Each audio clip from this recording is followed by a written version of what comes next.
Marami na tayong natuklasan ng mga issue at gayon ay marami na rin po tayong nalaman ukol sa mga pangangailangan ng ating batas at regulasyon.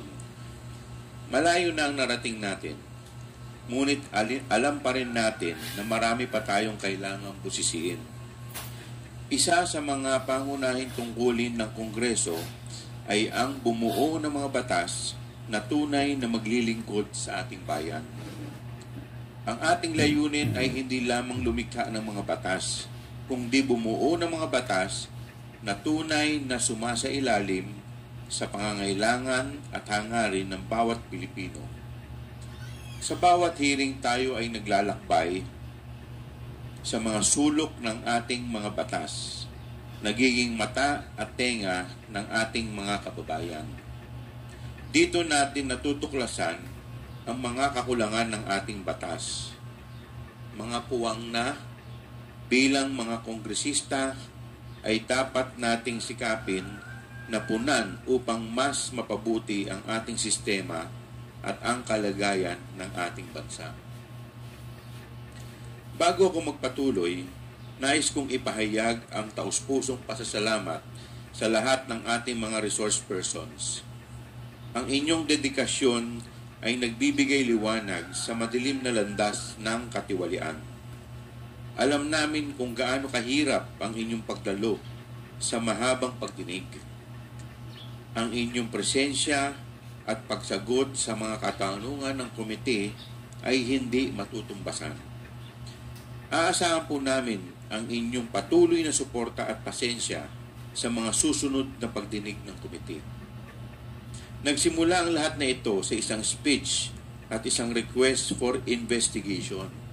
Kung ating aalalahanin, nagkaroon ng privilege speech number 379 si Congressman Rolando Valeriano noong September 3, 2024 tungkol sa paggamit ng public funds ng Office of the Vice President mula 2022 hanggang 2024. At ang motu proprio na investigasyon sa manifestation ni Congresswoman Jervil R. Luistro noong September 2, 2024. Patungkol sa iba't ibang issue na nakapaligid sa budget ng Department of Education or DepEd. Kasama na rito ang hindi matagumpay na pagpapadala ng mga computer units sa mga teacher, estudyante at mga paaralan. Kaya't unang sinimulan namin ang pagtingin sa regular funds ng pangalawang Pangulo sa parehong OVP at DepEd. Para sa OVP, tinignan natin ang mga maranyang satellite offices kung ating aalalahanin. Nakakabahala na halos kalahati ng budget ng OVP para sa 2023 at 2024 ay napunta sa pagtatayo at pagpapanatili ng mga satellite offices nito sa buong bansa. Ang tanggapan ng Vice President Sara Duterte ay mayroon ding napakalaking budget na 2.3 billion noong taong 2023. At dahil sa mga hindi maipaliwanag na gastos, noong 2024 ay kinailangang bawasan ang budget ng kanyang opisina sa 733.2 million. Ngunit para sa taong 2025, muli siyang humiling na bigyan siya ng 2.37 billion pesos. Tungkol naman sa DepEd, sa panahon na siya ay secretary, lumitaw ang mga pulang bandila sa procurement ng mga laptop para sa DepEd computerization program tulad ng rig bidding at pagsasabwatan ng mga bidders. Siya rin ay hindi nakapaghatid ng laptop na nagkakahalaga ng 9 billion para sa mga programa ng e-learning ng DepEd na tila isang napakalaking pagkukulang sa panahon na lumalalang pangangailangan para sa mga kagamitan ng edukasyon. Ngunit sa ating pagdinig at pagsusuri ng budget utilization ng DepEd at OVP, paulit-ulit lumilitaw at pinaka nakakabahala ang mga issue patungkol sa confidential funds. Napakalaking halaga po ang perang ito. Sa OBP, mula 4th quarter ng 2022 hanggang 3rd quarter ng 2023, mayroong nagastos na 500 million worth of confidential funds. Habang sa DepEd naman, mula 1st quarter hanggang 3rd quarter ng 2023 ay may 112.5 million pesos naman.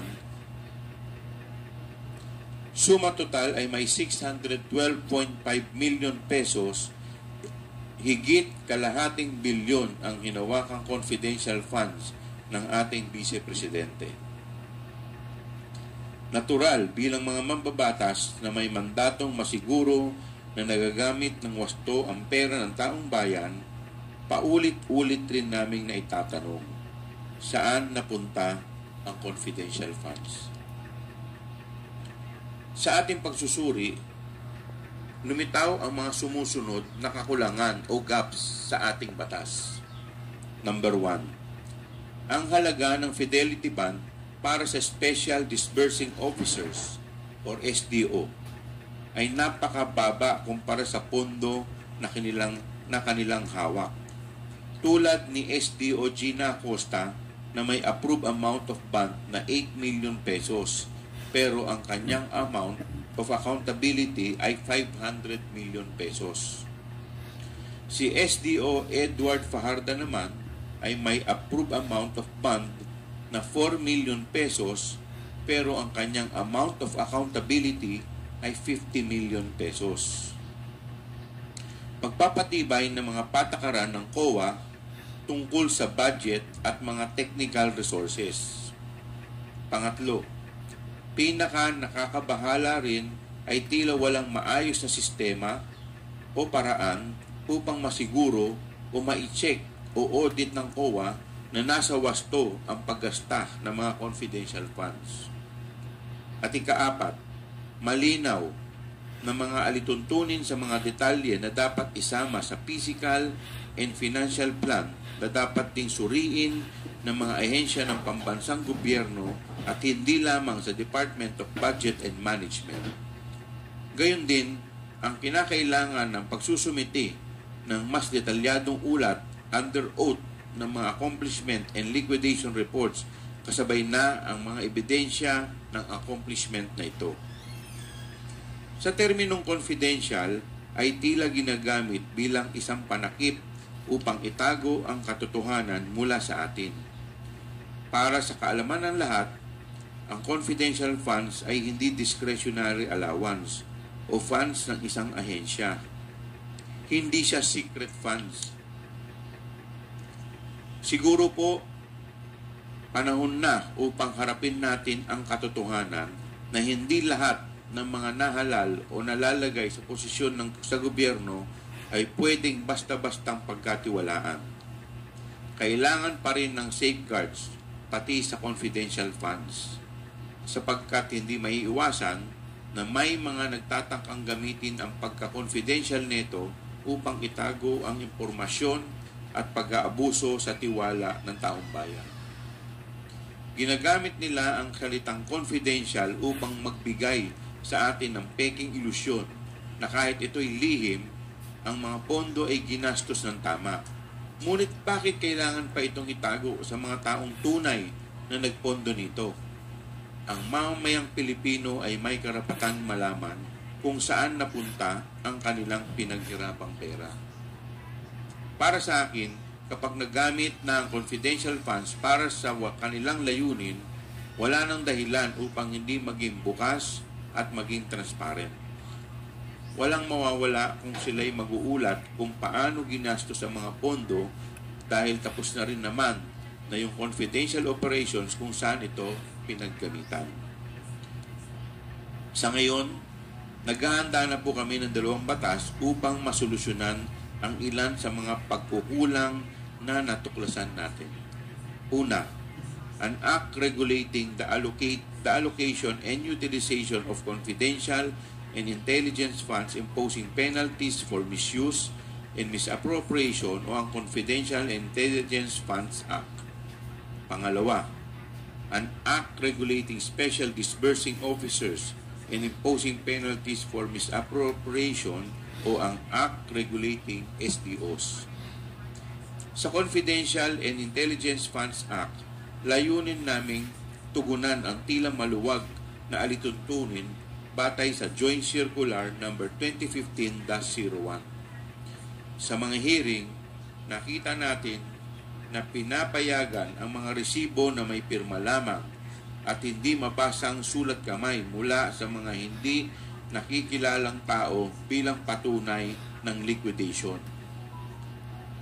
Panahon na upang magpatupad ng mas mahigpit na mga alituntunin sa paggamit ng mga confidential fund para sa mga confidential na gastos.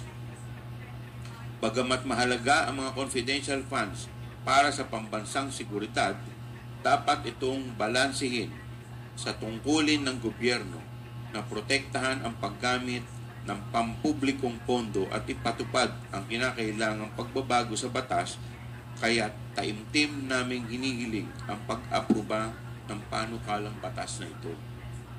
Samantalang ang Act Regulating Special Disbursing Officers and Imposing Penalties for Misappropriation, layunin nitong palakasin ang proteksyon ng pera ng bayan dahil ito ay madaling maging target ng mga head of agencies at special disbursing officers na abusuhin ang paglabas ng pondo sa milyong-milyong halaga at bilyon-bilyon na walang wastong liquidation at walang takot sa parusa.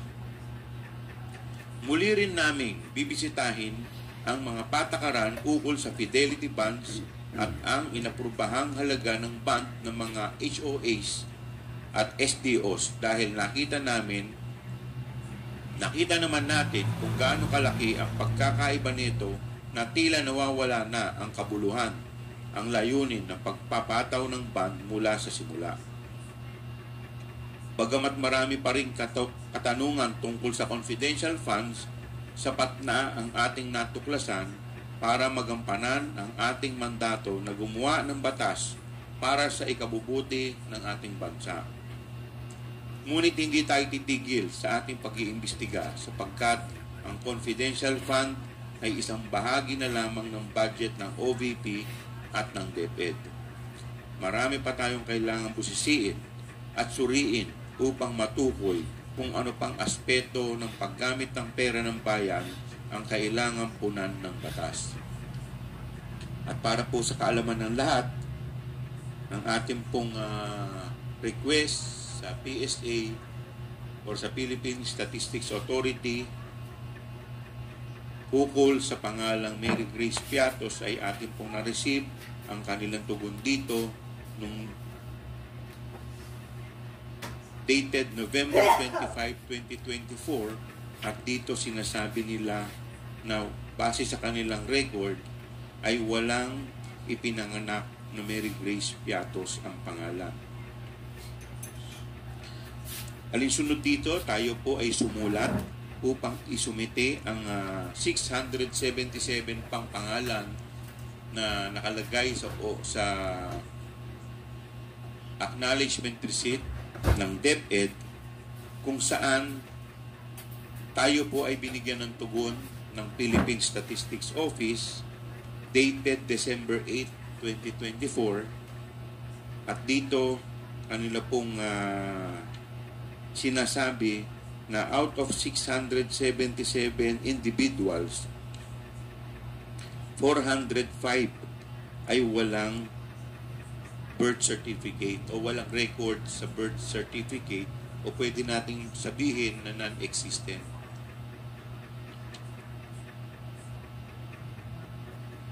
So, nandito po ang record.